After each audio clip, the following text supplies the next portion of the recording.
গতকাল মাত্রাতিরিক্ত প্রশংসা হজম হয়নি শামীম হোসেন পাটোয়ারি, যার ফলে আজকে তিনি ম্যাচের টার্নিং পয়েন্টে ইস্ট সৌদির ফুলটাস বলে অদ্ভুত রিভার্স সুইপ খেলেছেন এবং আউট হয়েছেন। সেটা যদি তিনি সোজা ব্যাটে খেলতেন তারপরেও 6 হতো। এই যে দলের প্রয়োজনে সহজ বলকে কঠিন বানিয়ে আউট হওয়া, এটা রীতিমতো অন্যায়। যাই হোক, আমাদের সবাইকে একটা কথা মেনে নিতে হবে, সেটা হচ্ছে ব্যাটিং ব্যর্থতা।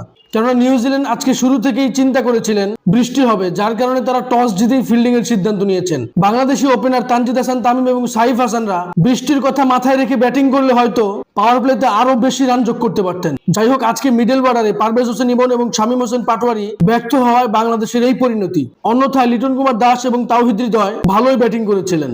ওভারঅল সব মিলিয়ে আমরা যদি 15 ওভারে 150 করতে পারতাম, তাহলে হয়তো নিউজিল্যান্ডকে আটকানো সম্ভব হতো। তারপরেও 103 রান টার্গেট দিয়ে শরীফুল ইসলাম, শেখ মেহেদিরা যেভাবে অ্যাটাক করেছে এবং মাত্র 33 রানে 4 উইকেট ফেলে দিয়েছিল, সেখানে একটা মোমেন্টাম চেঞ্জ হয়েছিল। তবে স্কোরবোর্ডে এত কম রান ছিল, যার কারণে নিউজিল্যান্ডকে খুব বেশি ব্যাক পেতে হয়নি। খুব সহজেই তারা ম্যাচ বের করে নিয়েছে এবং 1-1 সিরিজ ড্র হয়েছে। সত্যি বলতে প্রথম ম্যাচ খেলে আমরা একটু বেশি উদযাপন করে ফেলেছিলাম, যার খেসারত লাস্ট ম্যাচ হেরেই দিতে হয়েছে।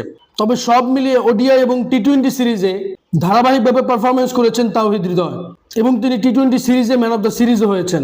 এই মাসের মাঝামাঝি পাকিস্তান বাংলাদেশে 2টি টেস্ট খেলতে আসবে, তবে বৃষ্টির কারণে সেটা কতটুকু সম্ভব হবে সেটাই এখন দেখার বিষয়। এ নিয়ে আপনাদের কোনো মতামত থাকলে অবশ্যই আমার সাথে শেয়ার করবেন। ভিডিওটি ভালো লাগলে লাইক, কমেন্ট, শেয়ার, সাবস্ক্রাইব করবেন। ধন্যবাদ।